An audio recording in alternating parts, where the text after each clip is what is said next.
Итен случај за нашиот граѓанин, кој било друг граѓанин, е секој кој он ќе го почувствува дека тоа е итен. Иначе, за нас итен случај е смрт, сообраќајна незгода, природни катастрофи, непогоди. Да биде оплячкан, да биде физички нападнат, губење на личен документ, потреба за издавање на таков документ, заштита во органите на државата на прием кај се наоѓа службеникот.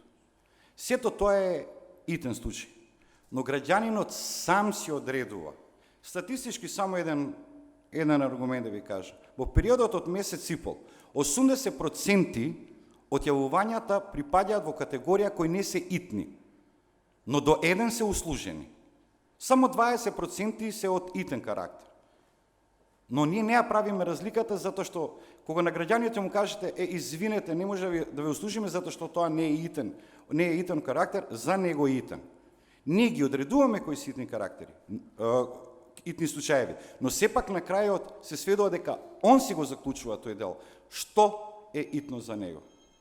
Посебно кога се наоѓате во странство, се наоѓате во ситуација каде што немате излез, секогаш за граѓанинот е итно и ние сме спремни да помогнеме.